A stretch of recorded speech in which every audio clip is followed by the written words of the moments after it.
Hello everyone, video start करने से पहले छोटा सा इंस्ट्रक्शन। एसएससी जेईई के लिए बेस्ट बुक्स और टेस्ट सीरीज का लिंक मैंने डिस्क्रिप्शन में डाला हुआ है, उसे देखना ना भूलें। Now let's start the video.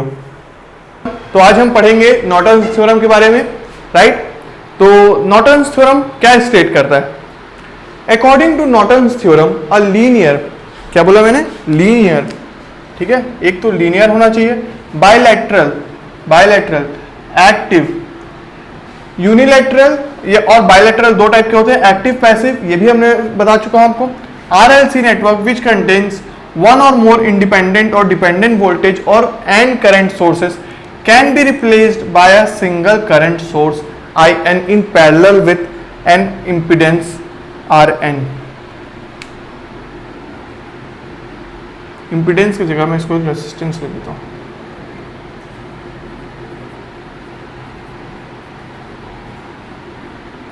मतलब कि क्या बोल रहा है कि मान लीजिए आपके पास एक सर्किट है, ये क्या है? नेटवर्क,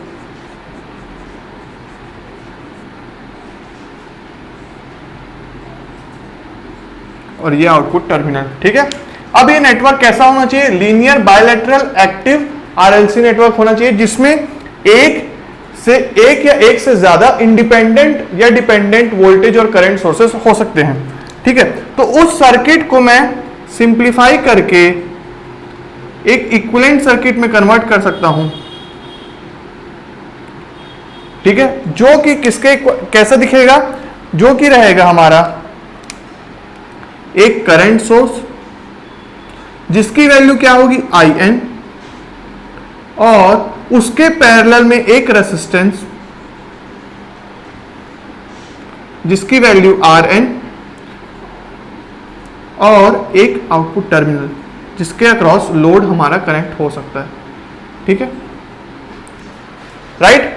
तो ये हमारा थेवेनिन्स थ्योरम स्टेट करता है कि इस कॉम्प्लेक्स से सर्किट को मैं एक सिंप्लीफाइड वर्जन में कन्वर्ट कैसे कर सकता हूं, जिसकी एक करंट सोर्स और पैरेलल विद RN, ठीक है। क्यों करते हैं सिंप्लीफिकेशन? ताकि हम लोड में वेरिएशन करके इजियर एनालिसिस कर पाए, ठीक है। यहां पे लोड कनेक्ट करके मैं डायरेक्टली एनालिसिस कर पाऊं कि लोड के चेंज होने से कैसे हमारा IN या फिर IN के चेंज होने से कैसे हमारा RL चेंज होता है, ठीक है। अब थेवेनिन्स थ्योरम जब मैंने पढ़ाया था तब उसमें क्या बोला था मैंने कि कोई से भी लीनियर, बायलैटरल, एक्टिव नेटवर्क पूरा सेम था स्टेटमेंट, बस उसमें मैंने क्या कन्वर्जन किया था? एक voltage source in series with resistance RTH, voltage source VTH in series with resistance RTH। अगर आपको याद होगा सोर्स ट्रांसफॉर्मेशन वाला कॉन्सेप्ट, तो उसमें मैंने क्या बताया था कि अगर एक वोल्टेज सोर्स है जिसका इंटरनल इंपीडेंस कितना है? RS, सोर्स इंपीडेंस, उसको हम लोग किसमें सोर्स ट्रांसफॉर्मेशन से चेंज करके किसमें कर सकते हैं? Current source in parallel with resistance. मतलब कि क्या कि अगर ये नॉर्टन्स थ्योरम है और जो अगर हमको थेवेनिन्स थ्योरम पता है अच्छे से, उसका थेवेनिन्स वोल्टेज और RTH निकालना अच्छे से पता है, तब तो हमको नॉर्टन्स थ्योरम पढ़ने की जरूरत ही नहीं है। हम अगर सोर्स ट्रांसफॉर्मेशन जानते हैं तो डायरेक्टली हम थेवेनिन्स थ्योरम को सोर्स ट्रांसफॉर्मेशन यूज करके हम नॉर्टन्स इक्विवेलेंट सर्किट निकाल लेंगे, राइट। कैसे निकालेंगे? देखिए, हमको पता है कि थेवेनिन्स थ्योरम कैसा होता है? Plus minus VTH in series with RTH,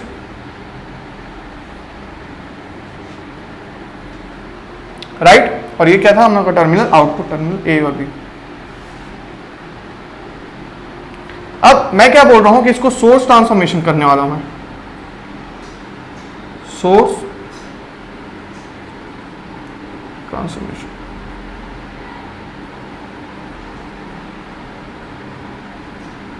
तो मेरा कैसे होगा? करंट आ जाएगा किसके इक्वल? VTH by RTH।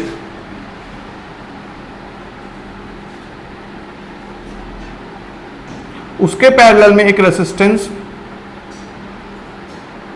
जिसकी वैल्यू क्या रहेगी? RTH ही रहेगी, उसमें कोई चेंजेस नहीं आता है, सीरीज से बस पैरेलल में आता है। और यहां पे A और यहां पे B, राइट। अगर आपको अब आप इसको सिमिलरिटी देख सकते हैं कि ये VTH बाय RTH आखिर में है क्या? ये तो है IN, RTH is equal to RN, और ये दोनों किसके इक्वल हैं? ये दोनों नथिंग बट इक्विवेलेंट रेजिस्टेंस हैं जो हम AB टर्मिनल से निकालते हैं, ठीक है। तो अगर आप R इक्विवेलेंट निकाल रहे हैं AB टर्मिनल से तो वो किसके इक्वल होगा? RTH और RN के। और अगर आप VTH निकाल चुके हैं तो आप RTH आपको पता है तो आप IN भी डायरेक्टली निकाल सकते हैं, ठीक है। तो ये क्या रहेगा हमारा प्राइमरी फोकस, कि हम कभी भी नॉर्टन्स को ज्यादा फोकस नहीं करेंगे, हम डायरेक्टली थेवेनिन्स हमको बहुत अच्छे से आता है, तो हम सोर्स ट्रांसफॉर्मेशन से यूज करके थेवेनिन्स वोल्टेज और थेवेनिन्स रेजिस्टेंस पता होने के बाद हम IN और RN निकाल लेंगे, ठीक है। तो ये होगा पहला केस। नेक्स्ट थिंग, आपको मैंने बताया था कि अगर थेवेनिन्स इक्विवेलेंट सर्किट में RTH इन्फिनाइट हो जाता है तो RTH इन्फिनाइट होने से ओपन सर्किट हो जाता है और फिर आउटपुट में हमारा जो इनपुट के वेरिएशन से आउटपुट में कुछ भी रिफ्लेक्शन नहीं दिखता। इसका मतलब क्या? थेवेनिन्स इक्विवेलेंट सर्किट RTH के इन्फिनाइट होने पे एग्जिस्ट नहीं करता है, ठीक है। ये पॉइंट मैंने लिखवाया था। वैसे ही नॉर्टन्स इक्विवेलेंट सर्किट में अगर आपका RN, इफ RN बिकम्स, मैं लिखूं if RN becomes 0, then Norton's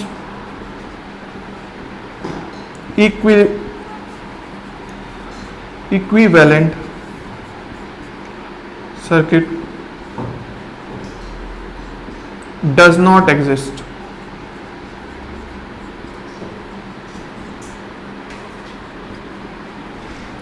ठीक है, तो आप ये याद रखेंगे कि थेवेनिन्स में RTH इन्फिनाइट नहीं होना चाहिए और नॉर्टन्स में 0 नहीं होना चाहिए, वरना थेवेनिन्स एग्जिस्ट नहीं करेगा। RTH इन्फिनाइट हो जाता तो, और अगर RTH 0 हो जाता है तो वो नॉर्टन एग्जिस्ट नहीं करेगा।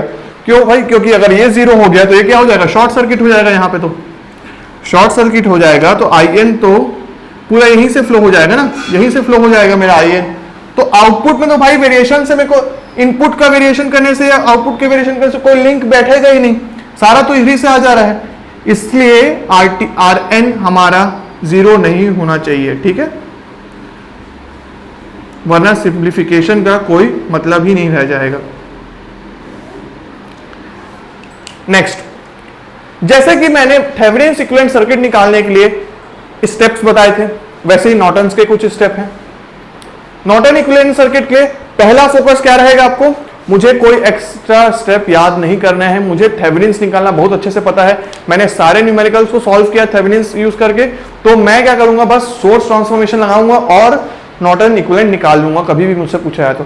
पहला फोकस, पहला आपको कोशिश यही करना है कि सब कुछ थेवेनिन से करके हम, क्योंकि ज्यादा याद करने की जरूरत नहीं है, आप एनालॉजी समझिए, आप तुरंत कन्वर्ट कर लीजिएगा, ठीक है। तो सोर्स ट्रांसफॉर्मेशन से मैं ये कर लूंगा। बाय चांस अगर कोई क्वेश्चन आपको नॉर्टन से ही अटेम्प्ट करना है तो उस केस में क्या स्टेप्स होगा? जो आउटपुट टर्मिनल है A और B, हम लोग VTH निकालते कैसे थे? इसको ओपन सर्किट रहने देते थे और यहाँ इसके अक्रॉस का वोल्टेज निकाल देते थे, तो वो आता था हमारा VTH के इक्वल। अब क्या करेंगे? इस AB टर्मिनल्स को हम शॉर्ट सर्किट कर देंगे। शॉर्ट सर्किट करने के बाद इंडिपेंडेंट सोर्स या डिपेंडेंट सोर्स किसी को डिस्टर्ब नहीं करेंगे, और जो शॉर्ट सर्किट ब्रांच में जो करंट फ्लो हो रहा होगा वो क्या आएगा? हमारा शॉर्ट सर्किट करंट, मतलब कि क्या? नॉर्टन्स करंट, ठीक है, नॉर्टन्स इक्विवेलेंट करंट आ जाएगा, ठीक है।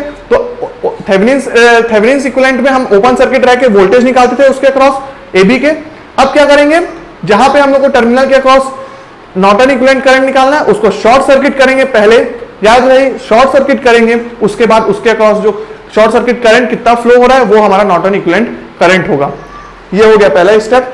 नेक्स्ट, RTH फाइंड आउट करने के लिए जो स्टेप्स मैंने थेवेनिन्स इक्विवेलेंट सर्किट में लिखवाए हैं, सेम प्रोसीजर, सारा सेम RTH के लिए भी होगा, करेक्ट है। तो यहां पे एक छोटा सा कॉन्सेप्ट था नॉर्टन्स थ्योरम का, ये यहां पे कवर होता है। आप याद रखेंगे शॉर्ट सर्किट नहीं होना चाहिए RN, बाकी जो भी स्टेप्स थे थेवेनिन्स इक्विवेलेंट निकालने के लिए वही होंगे हमारे RTH निकालने के। Thank you everyone for watching this video till the end. Please like this video and share it with your friends. And if you are new to this channel, subscribe to our YouTube channel and don't forget to hit the bell icon to get the latest updates. SSC JEE के लिए best books और test series का link मैंने description में दे दिया है, और अगर आप हमारा टेलीग्राम चैनल ज्वाइन करना चाहते हैं तो उसका लिंक भी मैंने डिस्क्रिप्शन में और फर्स्ट कमेंट में दे दिया है। तो मिलते हैं नेक्स्ट वीडियो में, तब तक के लिए हैव अ गुड डे, सी या।